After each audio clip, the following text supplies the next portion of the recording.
Alors, très vite, vous avez tourné à l'étranger. Akhenaton, Shuriken, quand vous êtes parti, par exemple, en tournée aux États-Unis, plusieurs grandes universités vous ont invité à donner des conférences.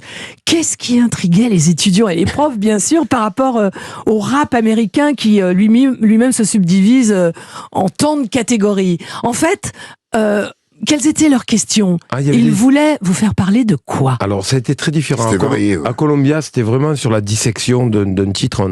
On a fait Columbia qui est réputée pour être vraiment une université où on enseigne à très haut niveau la musique. Oui. Voilà, et on a fait plus la dissection de la composition et de l'écriture de titres de petits frères, donc c'était vraiment très technique à Columbia. À Chicago University, qui est une université prestigieuse, c'était plus des sujets de société. Tu te rappelles, on est parti sur des sujets de société, sur le racisme, sur la place dans la société. Ça partait des paroles. Ils ont fait vraiment un truc à partir des paroles, et c'était beaucoup d'élèves à Chicago. Et à Harvard, c'était chill. Et vous avez aussi donné des conférences à Harvard, mais c'est magnifique. C'était Harvard, c'était cool. C'était tranquille. On a plus visité que discuté avec écouté Harry Potter, mais... Ouais, écouté Harry Potter, ouais. En fait, les élèves nous ont fait visiter l'université en détail de fond en comble. C'est impressionnant. Super impressionnant. C'est une ville.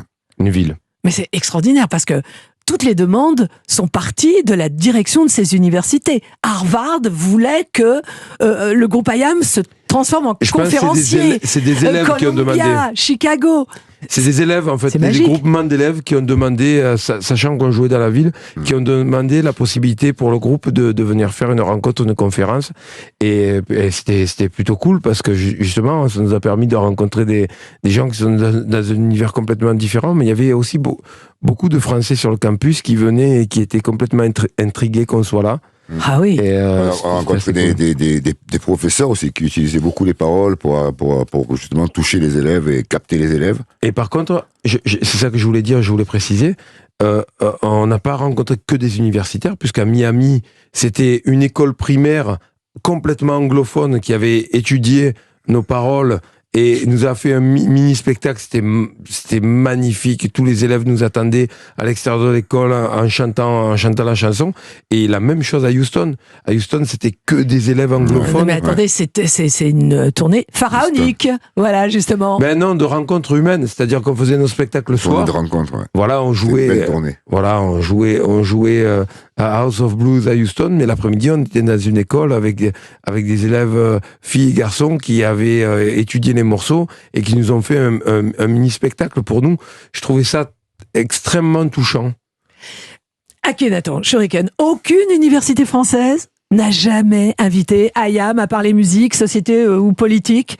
Le rap que vous défendez n'est pas dans la culture de l'opposition. Donc, dans les universités en France, on aime bien cette culture de l'opposition. Donc, ça n'a jamais été le cas. Peut-être on a eu une demande sur la Sorbonne, mais moins le cas qu'aux États-Unis, et même y compris les textes, puisque nos textes sont étudiés dans plusieurs facs aux États-Unis, dont une fac en Arizona qui l'a inclus dans son master de hip-hop, donc c'est plutôt cool. Et en plus, ils sont humbles. C'est formidable.